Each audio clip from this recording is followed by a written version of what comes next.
fucking read about it. So the drivers returned to Singapore for the race this weekend, straight after Baku, which was one of the best races of the calendar.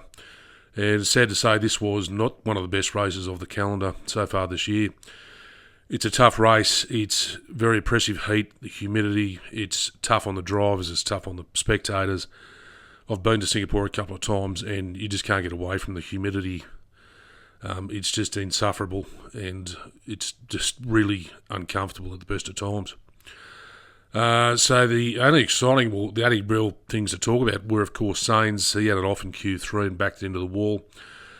As they come to that last turn, there's a significant bump in the road, and he's obviously on cold tyres and just lost all his grip and just went back reminiscing his DNA lineage back to his father, trying to cross it up and save the slide that he was in, but it was too late and he smashed into the wall. Thankfully, he didn't have to change his gearbox, but he was out for Q3. Now, Norris obviously took the pole, and McLaren are still continuing to show their great form this season. Full credit to them. And obviously, as tradition stands here, whoever takes pole takes the win, which Norris did. It was interesting to note that obviously Red Bull have come back to some degree with Max in second for the grid and for the win over the end of the race. But it's interesting to note Max has never won there and he's never got pole position in Singapore, so it's a bit of a monkey on his back, that race. Now, the hot topic that everyone has been talking about, of course, all weekend and for many races or many weeks beforehand is the future of Daniel Ricciardo, and the inside knowledge I've got is that he's been told he's out. Contract's over, lack of performance, and they're going to obviously plant Lawson in the seat because he was in the garage in Singapore this weekend, having a look around, obviously getting lined up again to plant himself into that seat for the return to Austin in a few weeks' time. Now, people are saying it's hard on Red Bull, they're critical of Red Bull for what they've done, but at the end of the day, they've got a business to run, and if you don't perform, you get axed, and that's all it comes down to. I'm saying that as an Aussie about another Aussie driver, and I'm not holding back to say Dan Rick just hasn't performed. I mean, Yuki has just handed him his ass on a platter, race after race after race, and I find it ironic that Dan Rick can turn up and on the last lap get a set of new softs bolted on and then go and get the fastest lap. What's intrigued me all day is I've thought to myself, why is it he couldn't dial in that pace or speed or aggression or whatever that nous to be able to deliver the V-carb to perform like that at any other event he's been to, any other race he's been to previously this season. It's almost like he's switched off and all of a sudden he's going, shit, I'm out of a drive, I better go and do something.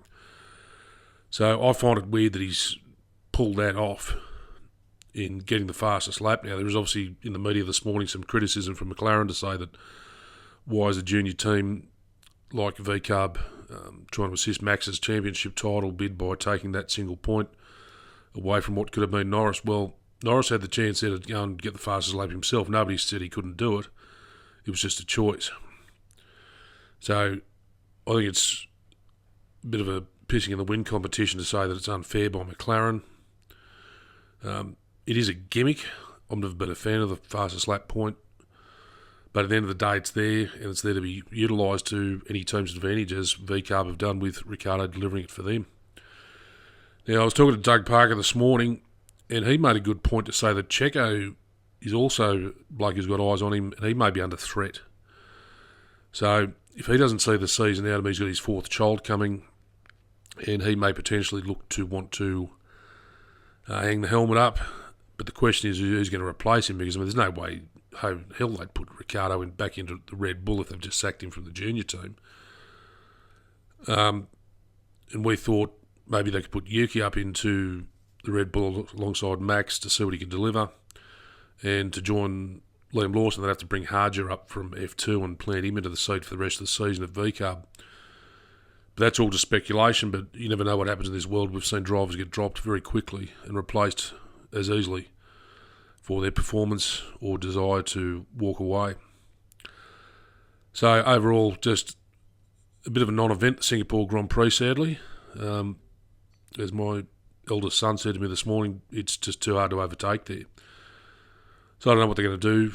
potentially to change the circuit layout. Probably it's too difficult, but yeah, I think something's got to be done to make Singapore more exciting as a race.